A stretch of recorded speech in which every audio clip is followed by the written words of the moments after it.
Welcome back, Commanders. Today we have an epic yet chaotic game coming your way and beyond all reason. With the unit caps unlimited, people rage, and on my favorite map in the entire game, Canada, we're about to see an 8v8 you won't forget. This map is split into kind of three quadrants. You'll have the sea on the south and north, the land on the north, and the land on the southern half. Each part is just as important as the next, as if one falls, the other one will be sure to follow. Let's follow this game, and I guarantee you this will make your day just a little bit better. And if it does, it would mean a lot to me if you hit that like button and subscribe for future casts that you can watch and eat your morning lunch. Striker, gonna be cleaning up a couple of pesky pawns, trying to get the scouting information that you desperately want at the start of the game. Here, you want to know if your opponent's going bots or vehicles, as that usually will influence what unit type you will be building. We'll notice a different strategy from each player. Dog 1 chose to build up on the high ground here for his vehicle plant, and now is going to be spamming the Curions left and right and just try and brute force his way through the front line here using raw power. No micro, just meat. And over on the south, we have a bit more of an elegant duel. We'll have pawns, lightly fast units versus thugs, slow artillery from our orange player. Thugs, I think, are a much better choice, as they'll not only outrange the pawns, will be able to be defended by the guard tower, preventing any further run-bys or problems that could potentially occur if the pawn ball gets too big. But the most important thing here, and something I want you to lock in on, is he's securing the 4 mexes below him, making his economy much better than Disnoff. Because of this, eventually over the course of the match, Disnoff is just going to lose through raw economy. Unless he pulls a rabbit out of a hat, I think it's lights out for him. But in the center here, we have Striker getting a D-gun off onto a Decurion, shutting it down immediately.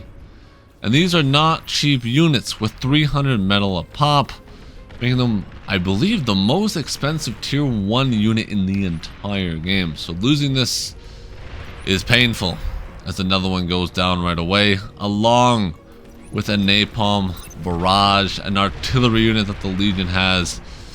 My man just lost $1,000 in the blink of an eye. That hurts the soul to watch. As the match continues forward, Blue is now going to be forced to snipe this commander. Dog 1 realizes this and sends in his own commander to do his bidding, waiting for either side to make the first move and kind of just playing it slow. Disnoff realizes his issue of building pawns and decides to transition over into maces. These maces could be the key to winning the south side, or just delaying it long enough so our boy Dog 1 can carry his side well. My man Striker sends in a few units, feeding them over to blue team. The Curions will quickly snipe those up. But this man has been given 2 lances, the artillery units for Legion. However, the Curions do not care. These things have health for days, and they're a masochist, and they love soaking up damage. So a lance, an artillery unit that has extremely low DPS, will pose, well, basically no threat to them. Commander will quickly heal them up, and to the frontline battlefield they go. Like tickling them, they just do not care. If we have a quick look at the northern side of the map, you'll notice red team is starting to encroach on blue's territory. They are slowly suffocating them, wrapping their arms around their neck and squeezing them for all the life force they have remaining, as they are trying to surround them in kind of a half circular location and push them off the low ground try and get to their backline economy. And that is always the goal of any Beyond All Reason match. It's not about killing the units, it's about killing the economy. The Kyrians looking to dash forward and deal heavy damage. The machine gun turret mounted, the raging fire on the battlefield. What a war zone we are witnessing here today, with Dog 1's commander shortly behind, eating the corpses of his fallen comrades. Not the nicest commander, I must say. Your men die on the battlefield serving you, and what's your lead commander's first instinct? Yeah, he's cooked. Get a new one in. The Kyrians, though, really shoving their way through with nothing but brute force. We don't need micro here. We don't need strategy. We need power. And that's what the Kyrians are all about. And it's working extremely well. The middle part of the map has been completely won. And all that remains is this commander. He's looking for a D-gun. Snipes one to Kyrian, but falls in the process. A trade that is heavily worth it for blue. As with its only threat down, the Kyrians are now free to roam the land and eat the rest of yellow's base.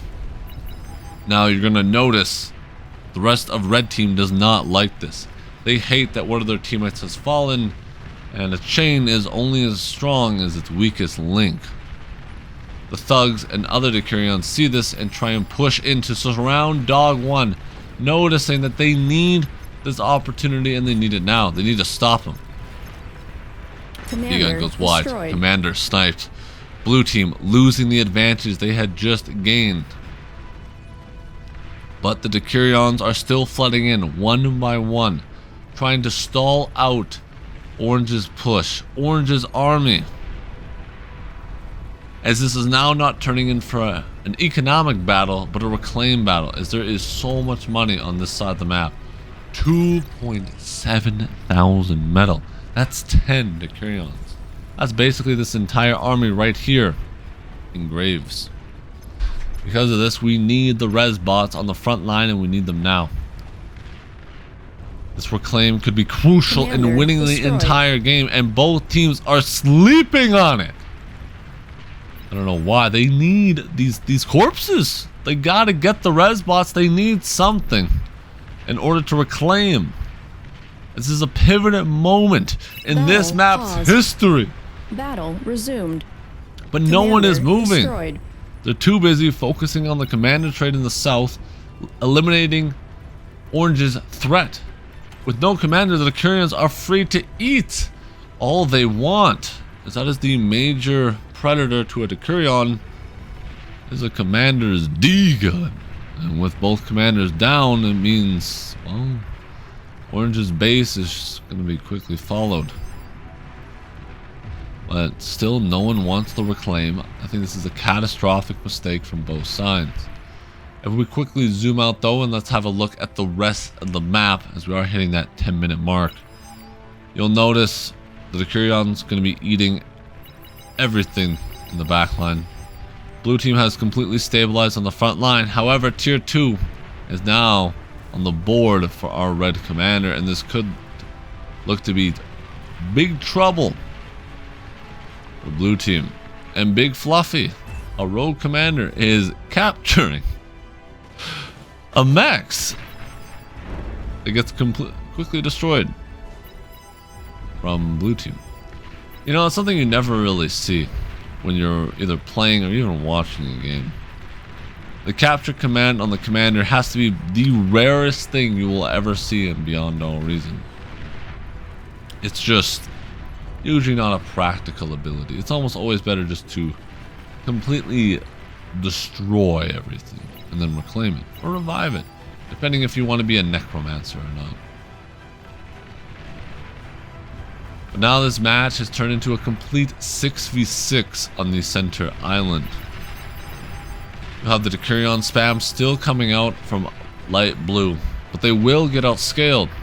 As tier 2 is on the board, the hounds have entered the fray. And with good micro, these things will usually demolish the Kyrians. They outrange, they outdamage, and they outmobility. The Kyrians pushing forward into the back line of red, then orange, then red again. This will cripple the economy of red team completely. And if it does not get answered, they're on the chopping block. Red still does have hope. They have tier 2, and tier 2 is much stronger than tier 1, and they're looking to push in on the northern side. Jelly beam, not looking too jelly, as his commander goes up in flames. Thankfully though, he did not catch any of his own army in that explosion, and more just caught his own commander. The res bots are thinking about eating it, but they know if they go too far forward, well, they're just going to become scrap metal to be reclaimed by other res bots. They want to get this tier 2 laboratory sniped, gone, dusted. That pretty much shuts down any chances of blue on the north side contesting this red armada, and now be forcing them to the backline. But they are still in the game. Destroyed. They still have their economy. Production is all available. But as the match continues, red will snowball out of control here on the north. But they have hope, as the armada from blue in the southern part is pushing forward and strong, and to the side of red team. And if this can reach the backline, destroy the tier 2 mechs, hit the winds, hit the tier 2 laboratory, well, you know what it's going to be. It's going to be GG for red team. Both teams are walking on a tightrope. One mistake could mean the end of the other team. Red and blue both know this. So now we're in the phase of who can die the slowest will win the game.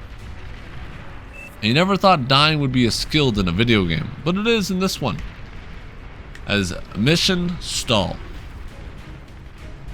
I don't like the spam Decurions though at this point in the game. I feel like we could have gone tier 2. Or just send our money over to light blue here and allow him to produce units that would much better suit the situation. As the Decurions, well, they're very strong against tier 1, but they start to crumble against tier 2, and we could have built something like a bull from the tier 2 laboratory that's just the better version of this tank.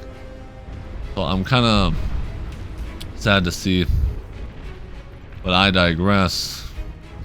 You know, in the heat of the moment, where decision making is hard as you're thinking about many things at once, that mistake though could come back to bite them, as they need to win the north side fast before red team just outscales them through economy. As remember, they not only have tier 2 already fully fleshed out, but they have this reclaimed, this 4,000 field and this 2k field over here on the right hand side that is completely under their control. And with that extra 6,000 metal, it's going to be extremely difficult to break the front lines of red when that gets fully operational. I want to take a moment to zoom out, and we'll notice the C flank on the southern side for red team has broken through, and this could be the pivotal moment for red team, as the timer on this island here is ticking down. I believe blue will eventually win, but the C force here, this could be what red needs to win the game. As if they destroy this hub from purple, they will then make their way up and slowly destroy the rest of blue team's economy that is situated on the shoreline. We need an answer, and we need it fast, but blue has nothing. They have nothing but a few ships, a few glimpses of hope, and as each ship fires, their hopes and dreams will kind of crumble away. The Kyrians are firing endlessly into the sky, shooting down the little drones, the hive mind. But the damage has not yet been done. And blue is realizing that, looking to open with a FF vote. They are terrified of the sea armada in the south, but perhaps it's a bit early, as it hasn't done enough damage to really cement red as the victors in the game. Perhaps they don't believe they'll be able to hold, though, the tier 2 spam from our man Low on the plateau. Starlights are out on the map now. Basically the Hound Killer. Each shot from this almost one-shots a Hound entirely. When you mix in the Mausers, it's all but now a timer until this army completely decimates red. As red cannot be in two places at once, though, the vote will pass. Perhaps a little early. I would like to see the game play out for another couple minutes, as I believe this middle part will eventually fall. But I guess the C on the east side now is just too much for blue to bear.